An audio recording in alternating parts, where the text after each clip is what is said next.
Avec FMA Assurance, retrouvez tout de suite le débat des motards.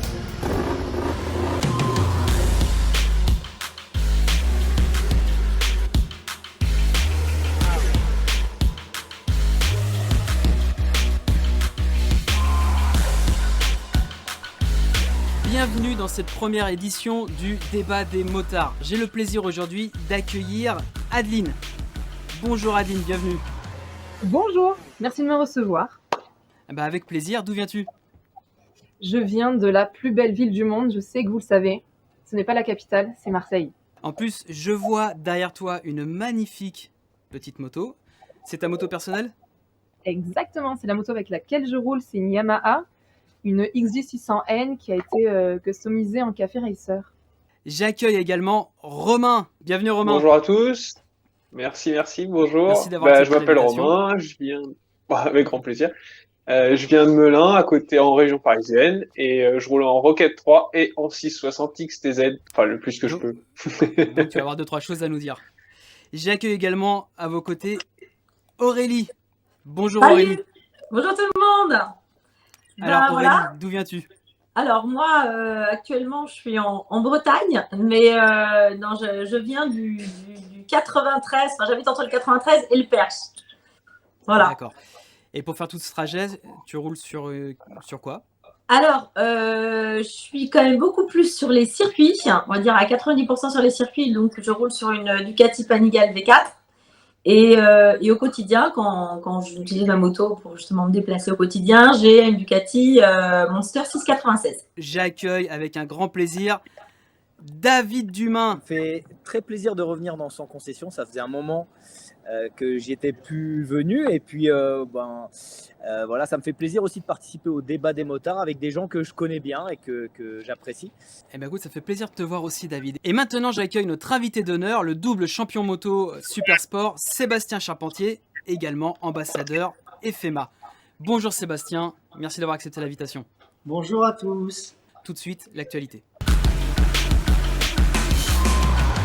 Pour une première, j'aurais aimé une actualité un peu plus joyeuse sur le monde de la moto. Malheureusement cet été, les mauvaises nouvelles sont tombées et ça commence par le stationnement payant des 2 roues dans Paris Intramuros. Alors parmi vous, y a-t-il des motards qui roulent déjà dans Paris ? Moi, je roule tous les jours quand je suis pas en reportage. Je roule à Paris tous les jours. Ouais. Franchement, c'est insupportable de se garer parce qu'il y a plus de place. Toutes les places sont prises, sauf dans certains quartiers où on va peu finalement. Et les places sont prises. Donc on se gare sur les trottoirs, on se les fait enlever, c'est vraiment une manne financière. Et puis les places, ce qui est très frustrant, c'est de voir que les places sont prises par des véhicules électriques qui sont pas, c'est des places inoccupées ou alors trop occupées, ce qui fait que ça prend de la place et en fait on se fait enlever les véhicules. Moi je me suis garé sur une place normale, autorisée. Au bout de 5 jours, j'avais une absence de 5 jours, ça arrive dans mon boulot, je suis revenu, il était en fourrière. Quand monsieur est à Dubaï ou est à Barcelone, effectivement, il laisse sa moto sur place. Je vais pas à Doudou. Alors, je ne sais pas si vous connaissez le tarif horaire pour laisser sa moto dans Paris, mais c'est la moitié du prix d'une voiture. Ce qui est assez aberrant parce que pour une voiture, on peut garer 3 à 4 motos facilement. Comment vous accueillez la nouvelle vue hors de Paris ? Est-ce que vous êtes plutôt pressé que ça arrive ? Ou au contraire, vous dites oulala, on va faire attention aux prochaines élections ? Pas du tout pressé que ça arrive. Ouais, vous Tu viens vivez dans des quel drôles coin ? de choses quand même. J'ai pas ça chez moi aux Charentes. Et quand je vois l'ampleur que cela vient de prendre, c'est relativement inquiétant. Alors oui, effectivement, scooter électrique, moto, voiture. Justement, je vais y venir. Le stationnement Trottinette. est gratuit pour les motos électriques. Trottinette et j'en passe. C'est qu'aujourd'hui, pour rouler en moto, pour rouler sur une moto normale, il va falloir un passe-droit peut-être, je sais pas, unique. Alors justement, c'est inquiétant. Justement, c'est pas la seule bonne nouvelle. L'autre bonne nouvelle, c'est aussi l'abaissement de la vitesse de circulation à 30 km/h dans Paris. Et alors, autant en voiture, c'est difficile de les dépasser en temps normal. Hein, je vais pas vous mentir, dans Paris, c'est très difficile, puisque j'ai cru entendre que la vitesse moyenne en voiture, c'est entre 11 et 15 km/h dans Paris. Donc bon, 30 km/h, c'est presque la folie, quoi. Mais par contre, je me suis quand même interrogé sur la moto. Est-ce qu'il n'y aurait pas des conséquences même de sécurité à rouler à 30 km/h, quasiment à la vitesse des grandes trottinettes et des vélos, quoi? Je suis pas certain que ça pose vraiment des problèmes de sécurité de rouler pas vite, mais il n'y a plus d'avantage à rouler à moto à 30 km/h. Après, 30 km/h en ville, Ah bah oui. c'est pas ce qui me dérange le plus, moi, parce qu'en ville, on n'est pas obligé de rouler très vite pour être efficace. Ce qui me dérange le plus, c'est de ne pas pouvoir passer entre les voitures, d'être en difficulté pour se garer. 30 km/h, de toute façon, quand un piéton peut traverser, il ne faut pas aller beaucoup plus vite que ça. En ville, c'est pas utile Non, c'est d'aller sûr. vite. C'est Mais sûr. mais c'est de la répression qui va amener de la sanction, et c'est plus ça qui me dérange.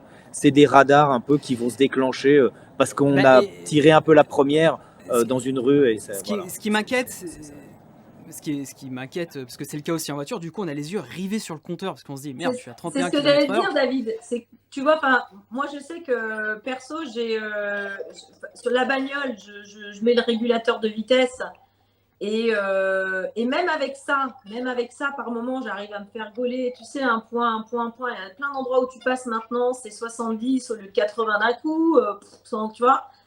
Le problème, c'est que en moto, le régulateur du vitesse, en tout cas moi sur un moto, je ne l'ai pas. Et franchement, c'est vrai que je stresse vachement à quand même regarder le compteur. Sauf que regarder le compteur, t'as une trottinette qui déboule, un piéton. Enfin, moi, je vais plus dans le centre de Paris maintenant parce que ça me fait flipper. Ça me fait Alors vraiment flipper. vous savez Tu perds quand ta même. concentration, quoi, en fait. C'est ça le truc. Ah bah oui, ça c'est sûr. Ah oui. Alors vous savez quand même que l'argument, c'est le risque de décès est 9 fois moins important à 30 km/h qu'à 50 km/h, et les blessures sont beaucoup plus légères. Ouais. Ouais, ça, Et c'est ça des abaisse statistiques. également les nuisances sonores. Ouais. Ça, c'est des Ouais, mais elles sont statistiques calculées. fabriquées. Elles se basent sur c'est quoi pas- ces statistiques? C'est Non, ça, non. en fait, la Il y a, question. il y a- C'est il y a un problème. c'est le document officiel. Il y a un problème majeur de recueil de statistiques, et c'est un problème qu'on pourrait faire un débat complet là-dessus. L'accidentologie, le recueil des statistiques suite aux accidents est un énorme problème parce que par exemple, quand il y a un accident avec moto et qu'il y a des blessures graves ou même des décès, le relevé, c'est perte de contrôle. Il faut le savoir, alors qu'on ne sait pas Oui, ce que voilà, c'est. c'est pas figé. C'est S'il y a pas le recueil d'enquête, des tu sais pas stats. vraiment. Donc ça, c'est des stats, c'est un peu bidon. Moi, ce que je trouve dommage, c'est que dans une zone urbaine, ça va être aussi bien le centre-ville de Paris, les petites rues où 30 km/h, c'est pas une hérésie. Toi qui formes aussi certains pilotes à la vitesse sur circuit, comme on a pu voir au FMA Days, tout d'un coup, qu'est-ce que tu leur dis pour la ville à 30 km/h? Est-ce que tu as déjà une précaution? Non, tout simplement, on n'est plus dans la liberté, dans la conduite, dans le bien-être, de profiter justement du deux roues comme il se doit. On est dans l'observation, comme le disait si bien tout à l'heure David, voilà, et les filles, hein, un radar qui te guette, alors que au contraire, aujourd'hui, je trouve que le monde en majorité s'applique quand même à essayer de respecter. Enfin, moi, en tout cas, en tant que citoyen français, je respecte les choses et je trouve que les règles ne sont pas les mêmes pour tout le monde. Donc, c'est un peu triste de voir que, encore une fois, on paye cash une situation, un système vraiment déplorable. Et, alors que quel bonheur de pouvoir utiliser son deux roues dans de bonnes conditions pour aller au travail ou pour aller dîner entre amis. La moto, c'est avant tout ça, quoi. Donc effectivement, un autre problème se pose à 30 km/h, c'est aussi la remontée entre les fils. Donc Romain, toi qui es un motard en région parisienne, est-ce que pour toi, il n'y a pas plus de danger de se déplacer à 30 km/h en ville entre les véhicules qu'à 50? Que tu te déplaces à 30 ou 50, pour moi, perso, ça change pas grand-chose. J'ai eu des mauvaises expériences, malheureusement, en interfile. Donc, plus de précautions qu'autre chose. Que tu sois à 30 entre les files de voitures arrêtées, bah, c'est déjà pas mal. Après 50, je peux le concevoir aussi. Au-dessus, c'est compliqué. Donc limite, ça m'arrange. Comme ça, au moins tout le monde est sur le même pied d'égalité. Tout le monde a envie de, enfin tout le monde doit rouler à une vitesse et c'est pas qui va le plus vite entre les files pour impressionner les copains ou enfin comme j'ai vu la dernière fois impressionner sa copine qui est derrière parce que je roule à 70 entre les files. Enfin, si tu veux, j'ai pas envie de te ramasser 50 mètres plus loin dans le cul d'une bagnole, quoi. Donc finalement, si on en suit le discours officiel qui est sur la sécurité, qui est sur l'écologie, puisque clairement là, il favorise les véhicules électriques et hybrides, est-ce que la moto électrique, finalement, c'est pas la bonne parade pour la grande ville, en tout cas? Bah, pourquoi ça serait une bonne parade? Enfin, je sais pas. Tu vois une bonne parade dans le fait que ça soit électrique juste parce que c'est électrique et du coup ça marche, quoi. Enfin, je sais pas. Je suis pas convaincu du Alors- fait de dire C'est on a peut-être une solution. bonne parade écologique et pour pas payer son stationnement. Et Ah oui, si tu cherches une Alors- parade à 20 000 € pour pas te payer pour pas payer un parking à 3 euros, enfin voilà, c'est pas d'intérêt, quoi. Si je peux me permettre, je vais me faire aussi un petit peu, entre guillemets, l'avocat du diable, je t'en prie. parce que j'ai aussi un véhicule 100% électrique. Ah, Je pense qu'il faut essayer de s'ouvrir l'esprit aussi et de se dire que dans certains contextes, ça peut être intéressant. Ouais, voilà, c'est ça.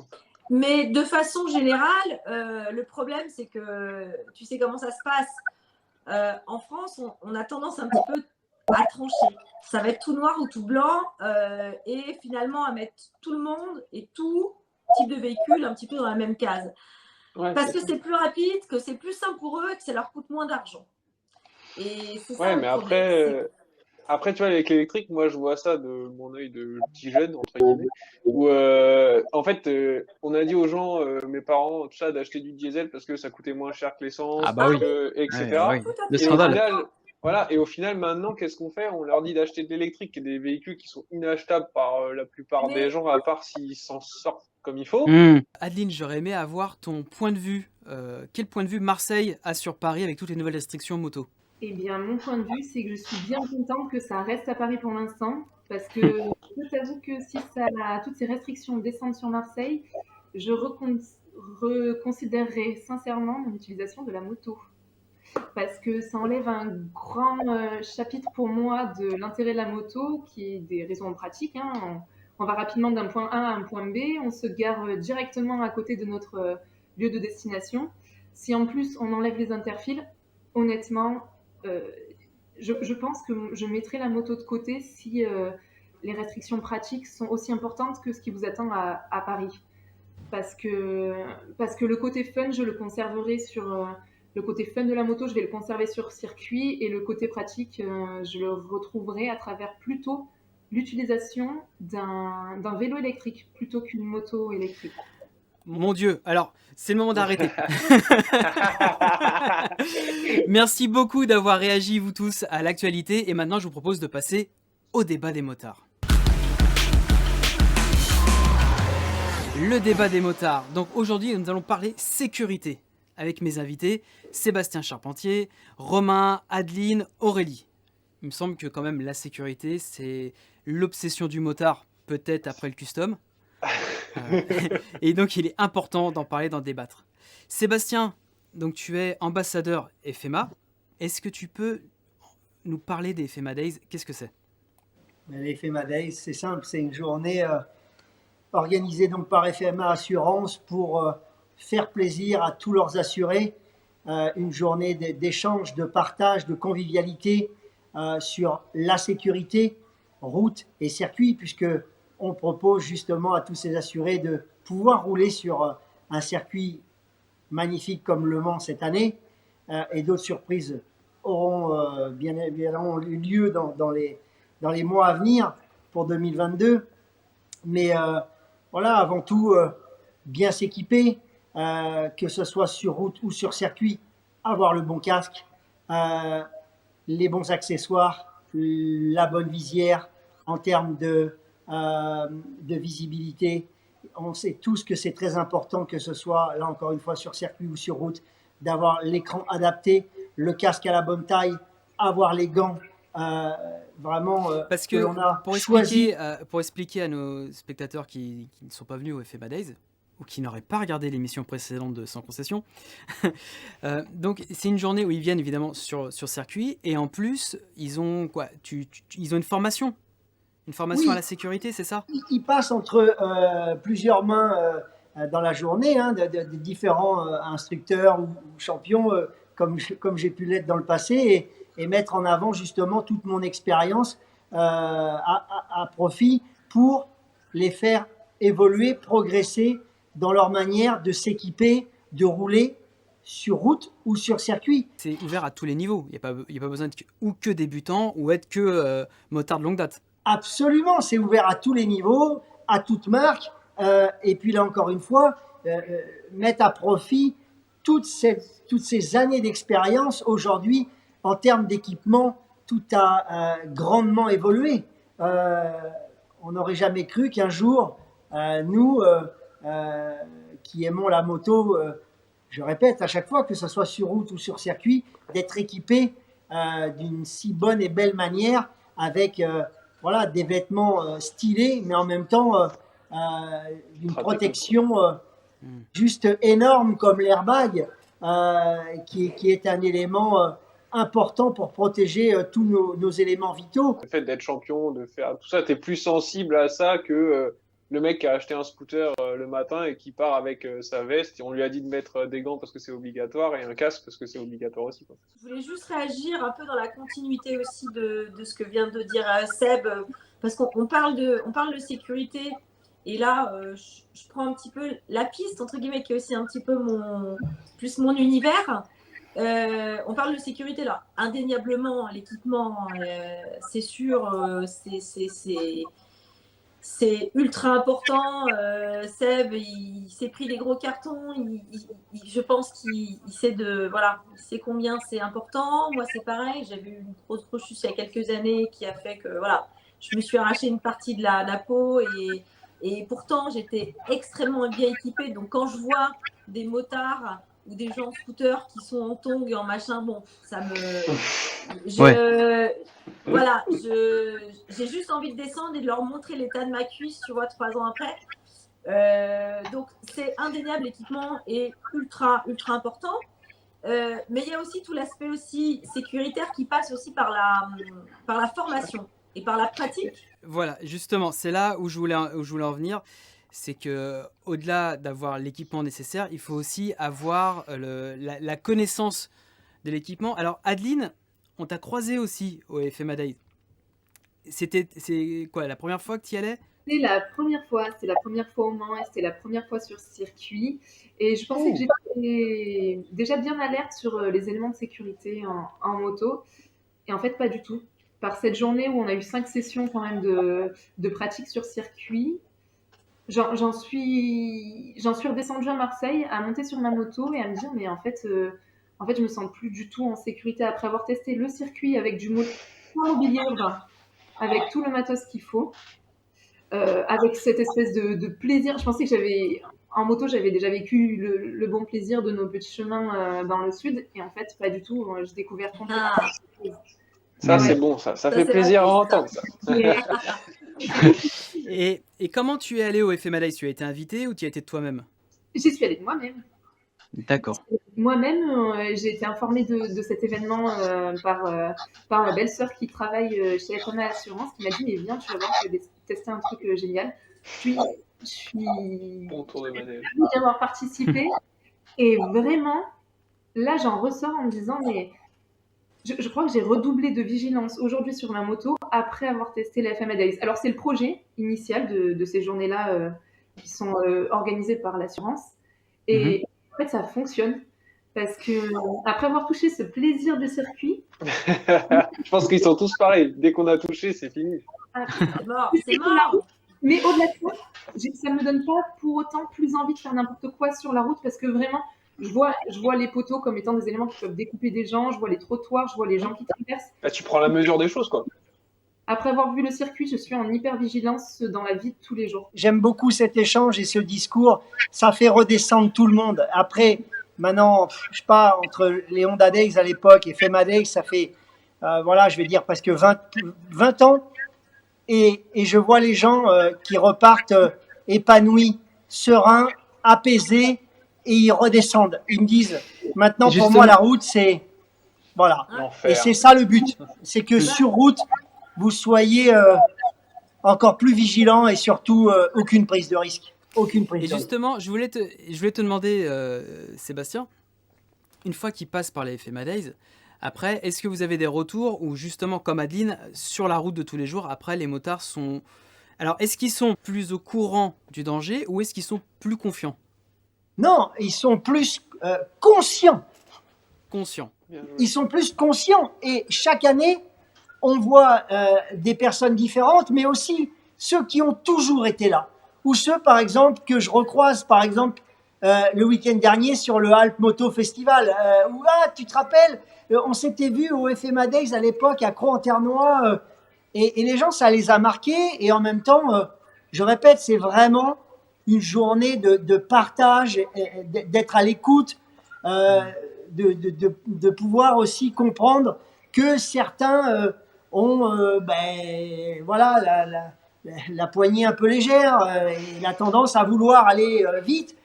Mais à un moment donné, c'est révolu tout ça, c'est fini. Honnêtement, franchement, moi surtout à 30 je km/h. roule régulièrement. Je roule régulièrement. À Voilà. 30 km/h, quand tu vas tourner la poignée, ça va te faire bizarre. Ben ouais, Tu sais, non, mais autant que je sois sur mon vélo. Hein. Je roule Ah, plus voilà, vite. c'est ça. Et Ou je sur vois un que ça te fait circuit réagir. tranquille. Romain, Bah, est-ce que toi, tu as déjà fait une formation sécurité en moto? J'ai pas fait de formation de sécurité, mais en fait, quand j'ai passé mon permis, j'ai été initié à la piste via une société, enfin un coach qui fait ça. Et en fait, faire ça juste après le permis, c'était tellement bien parce que ça apprend plein de choses. Ça te rend compte que t'es pas le roi du monde parce que t'es sur deux roues et que tu fais les choses soi-disant différemment des autres.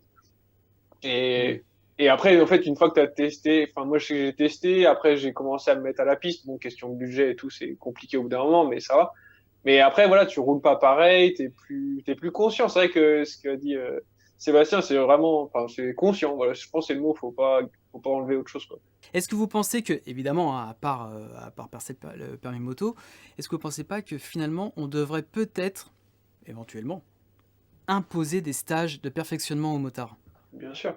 100% d'accord avec toi. Bah oui, 2000. 200%. Bon, je suppose, Sébastien, que tu vas pas nous dire le contraire.